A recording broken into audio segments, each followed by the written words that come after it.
ओम नमो भगवते वासुदेवाय। स्वागत है आप सभी का हमारे चैनल पर। आज के इस वीडियो में हम बात करने वाले हैं मार्गशीर्ष या अगहन मास के शुक्ल पक्ष की एकादशी किस नाम से जानी जाती है, कब व्रत रखा जाएगा, व्रत के पारण का समय क्या होगा और साथ ही साथ एकादशी के दिन भद्रा काल का समय क्या होगा, राहु काल का समय क्या होगा, सभी के बारे में आज के इस वीडियो में हम बात करने वाले हैं। तो वीडियो अगर पसंद आए तो लाइक करके शेयर अवश्य करिएगा। साथ ही साथ एकादशी व्रत की कथाएं भी हमारे चैनल पर सुनाई जाती हैं, तो कथाएं सुनने के लिए चैनल को सब्सक्राइब करके बेल आइकन पर क्लिक भी अवश्य कर लीजिए। तो चलिए अब शुरू करते हैं आज का वीडियो। तो देखिए, मार्गशीर्ष या अगहन मास के शुक्ल पक्ष की एकादशी को मोक्षदा एकादशी के नाम से जानते हैं और इसी दिन गीता जयंती भी मनाई जाती है। वैसे तो सभी एकादशी अपने आप में अत्यधिक महत्वपूर्ण होती हैं।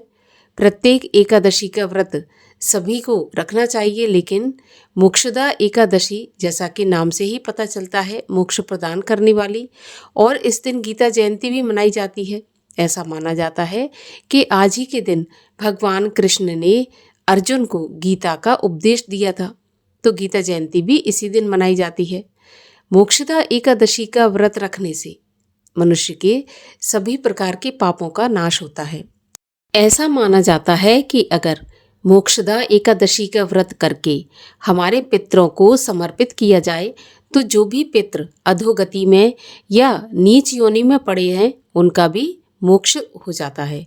तो इसीलिए ये एकादशी बहुत महत्वपूर्ण मानी जाती है। अगर आज के दिन भगवान श्री हरि विष्णु का तुलसी की मंजरी से धूप दीप से पूजन करते हैं तो भगवान विष्णु प्रसन्न होते हैं, मनोवांछित फल प्रदान करते हैं। इस एकादशी के दिन गीता जयंती मनाई जाती है, तो गीता का पाठ भी अवश्य करना चाहिए। भगवान श्री कृष्ण ने स्वयं कहा है कि ये मोक्ष देने वाली मोक्षदा एकादशी है, जो मनुष्यों के लिए चिंतामणि के समान समस्त कामनाओं को पूर्ण करने वाली है। तो इसीलिए हर मनुष्य को एकादशी का व्रत तो अवश्य रखना ही चाहिए। एकादशी का व्रत रखने वाले व्रती को कुछ बातों का विशेष ध्यान रखना चाहिए, जैसे कि एकादशी के दिन तुलसी जी का स्पर्श नहीं करना चाहिए, तुलसी को जल अर्पित नहीं किया जाता एकादशी के दिन, और तुलसी पत्र भी नहीं तोड़े जाते। परंतु भगवान श्री हरि विष्णु की पूजा में तुलसी दल का प्रयोग अवश्य करना चाहिए। तो आप एकादशी से पहले ही तुलसी पत्र तोड़कर रख लें, और अगर एकादशी से पहले रविवार पड़ता है तो आप शनिवार को तोड़ के रखें। रविवार को भी नहीं तुलसी तोड़ी जाती है, तो इसलिए पहले से तुलसी तोड़ कर रखें। पारण के नियम भी होते हैं, जो मुहूर्त बताया जाता है उस पर व्रत का पारण करना चाहिए, तभी ये व्रत पूर्ण माना जाता है। साथ ही साथ एकादशी के व्रत में चावल का प्रयोग या अन्न का प्रयोग बिल्कुल नहीं किया जाता, तो अन्न का प्रयोग भी नहीं करना चाहिए। फलाहार से एकादशी का व्रत करना चाहिए। अगर पूरे विधि विधान से और नियमों का पालन करते हुए एकादशी का व्रत करें तो भगवान श्री हरि विष्णु की कृपा से इस लोक के सभी सुख पाकर मनुष्य अंत में मोक्ष को प्राप्त करता है। साल 2025 में मोक्षदा एकादशी का व्रत कब रखा जाएगा, आइए इस वीडियो में जानते हैं।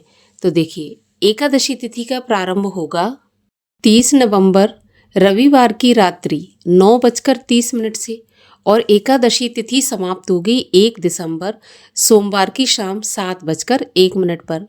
उदया तिथि में एकादशी का व्रत पालन किया जाता है, तो उदया तिथि के अनुसार मोक्षदा एकादशी का व्रत 1 दिसंबर सोमवार को रखा जाएगा। अब 1 दिसंबर सोमवार को एकादशी है और उससे पहले रविवार है, तो तुलसी पत्र आप शनिवार को ही तोड़कर रख लें। 1 दिसंबर को सभी वैष्णव जन और सभी गृहस्थ जन एकादशी के व्रत का पालन करेंगे। और इस बार एकादशी पर भद्रा का साया भी है, तो भद्रा का साया सुबह 8 बजे से लेकर सोमवार को शाम को 7 बजे तक रहने वाला है। और ऐसा माना जाता है कि भद्रा काल में कोई भी शुभ कार्य नहीं किया जाता, परंतु जो नित्य कर्म होते हैं, नित्य पूजा पाठ होते हैं, वो हम कर सकते हैं।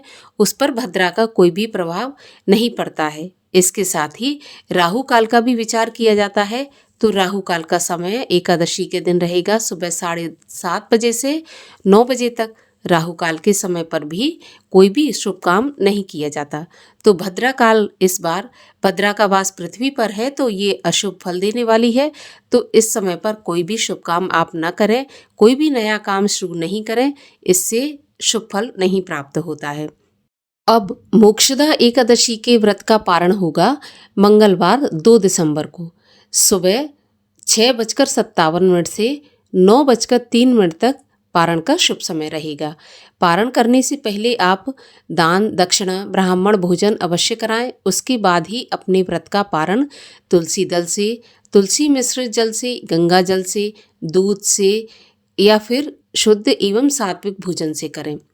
तो ये थी मोक्षदा एकादशी व्रत के बारे में जानकारी आपको पसंद आए तो लाइक करके शेयर करिए और चैनल को सब्सक्राइब कर लीजिए। साथ ही हमारे चैनल पर एकादशी व्रत की कथा भी सुनाई जाएगी, तो वो भी अवश्य सुनिए। मिलते हैं अगले वीडियो में, तब तक के लिए हरे कृष्ण।